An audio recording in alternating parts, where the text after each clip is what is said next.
Good morning and welcome back to my class. From today onwards, I'll be discussing Keynesian theory of income, output and employment. Now since Keynesian theory is very vast theory, it's quite a comprehensive theory, it is not possible to capsule this theory in one lecture. So I'll be dividing this theory into several short lectures. But before starting the Keynesian theory, it is very important for us to know why Keynes developed this theory. What were the circumstances on the basis of which Keynes developed his theory?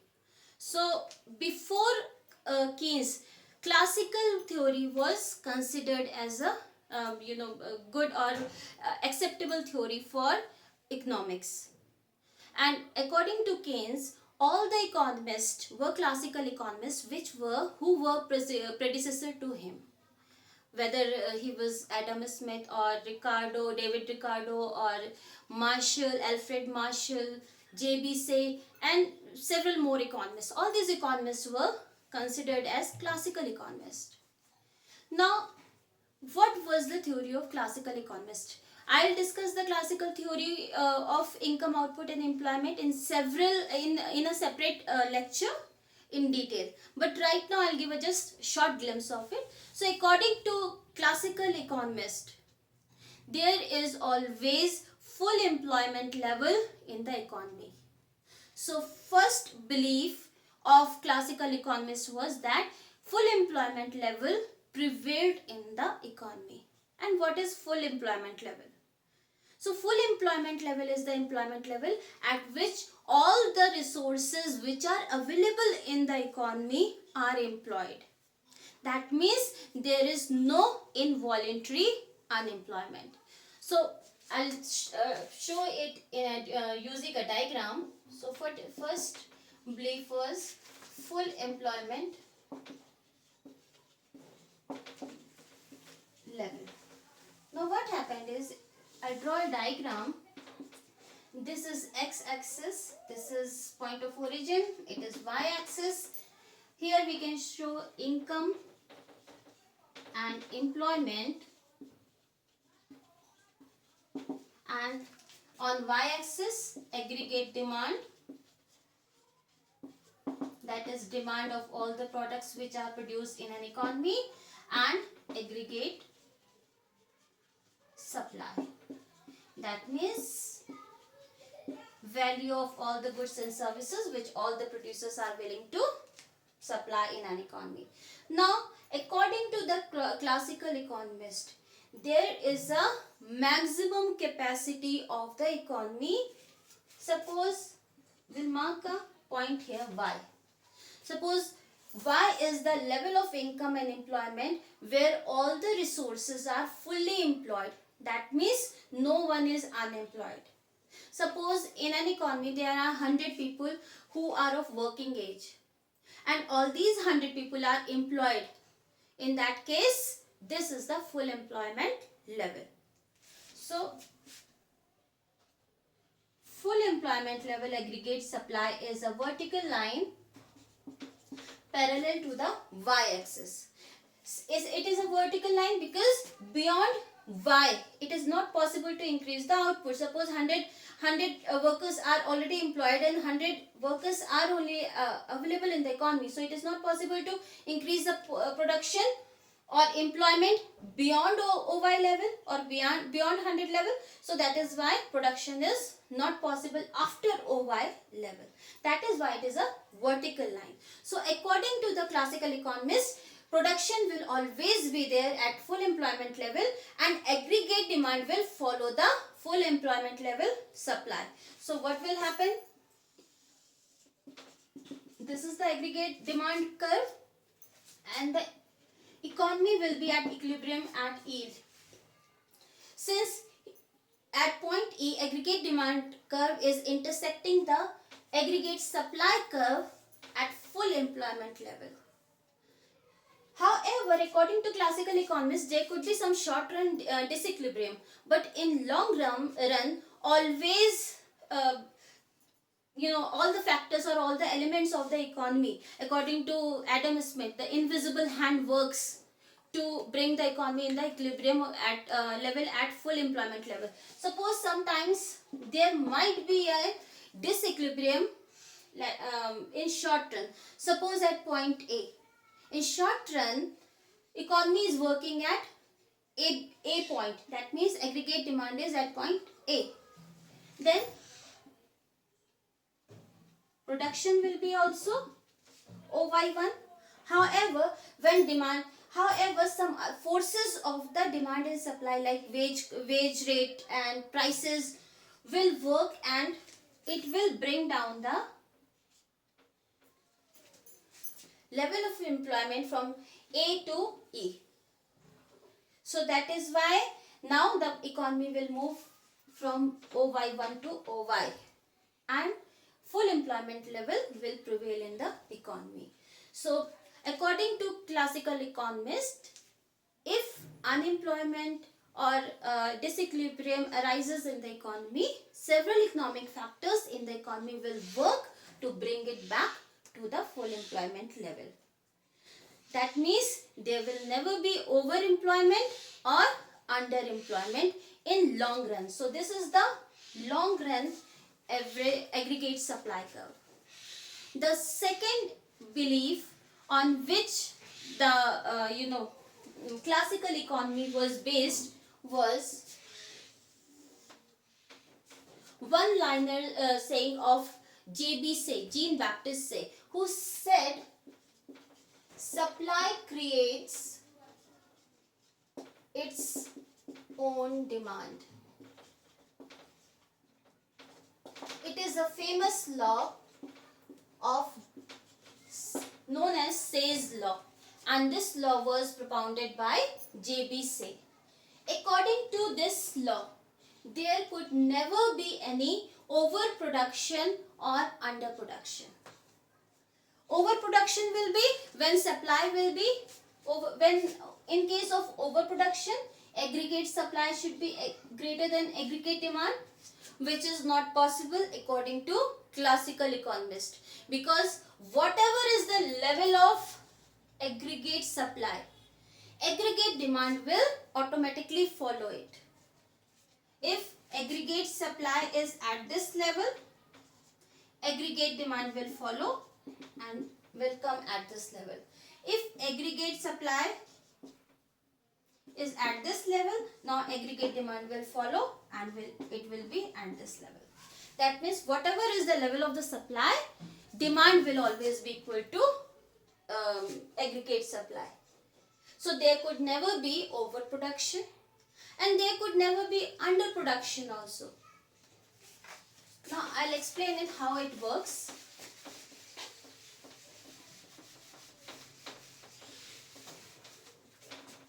Second law is Say's law of market.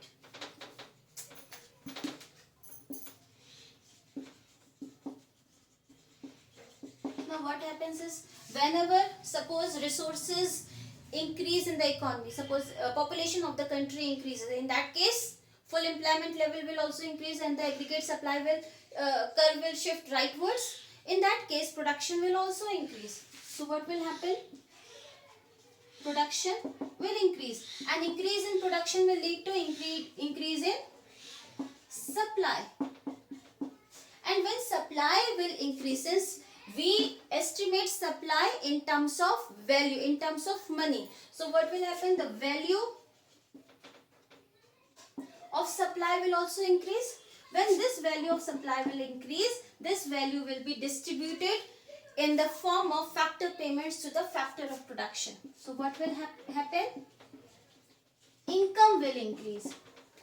When the value of goods and services will be distributed among the factors of production in the form of factor payments, then the income of the factors of production will increase.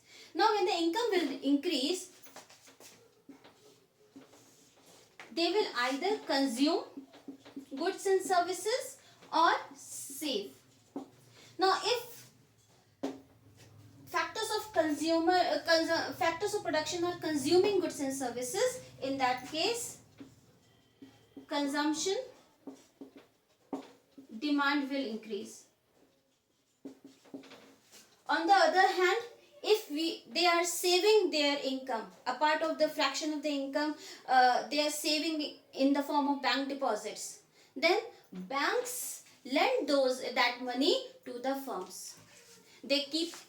Banks hold a fraction of the deposits in the form of cash and liquid form, and rest of the money is distributed in the form of loan.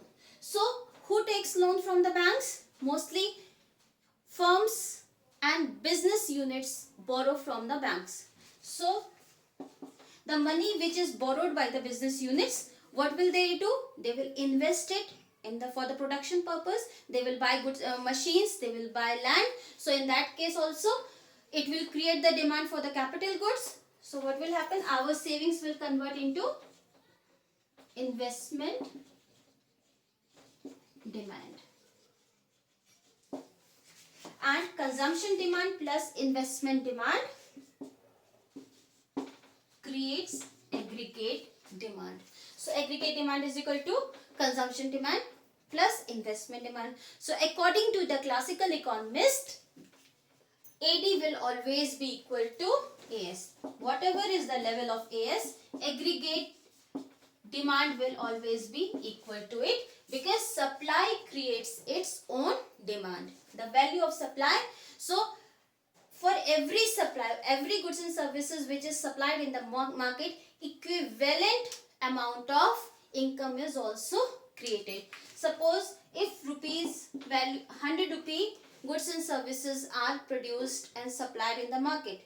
Now the rupees 100 will be distributed among factors of production. So what happened? This has created its own demand. Now what will happen?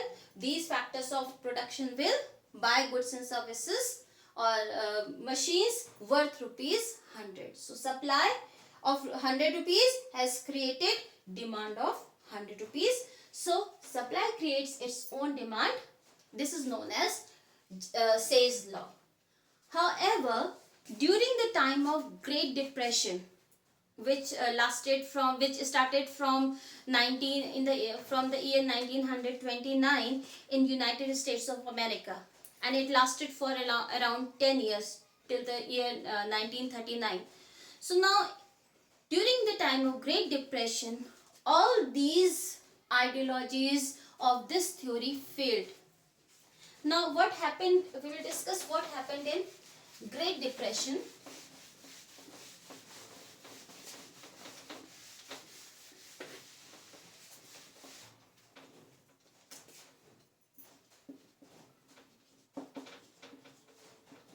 It's very important for us to get a basic idea of Great Depression also, because this Great Depression motivated John Maynard Keynes to write his book in 1936, that is General Theory of Employment, Income and Interest and Money, in fact. So what happened in Great Depression is overall aggregate demand was reduced. When aggregate demand was reduced, in that case the stock of the producers piled up. Stock of the producers, since whatever the producers had produced, it was not bought by the consumers. In that case, their stocks remained with them and it piled up. Now, to clear those stocks, the producers decrease the production. And when production is decreased, then workers or factors of production will be required less. In that case, employment was also reduced. There are several people who lost their jobs, and those who did not lose their job, their wages were cut. So as a whole, employment was reduced and income of the people also reduced. Now when income is reduced, it further added salt to the injury. That means aggregate demand further declined. So due to these situations, these things, what happened in the American economy, because it started in US economy. In 1920s, the US economy was flourishing. Everything was very good. But during 1928 and 29, these situations started arising. Now, these situations, since there was a fall in income of the people, uncertainty prevailed in the economy. Now, due to these situations, this was the first cause, and there was a stock market crash,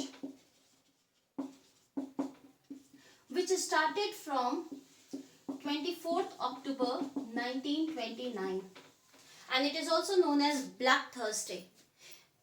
In one day, there was an 11% decrease in the value of shares in the stock market. So there was a 11% decrease, which was a huge decrease.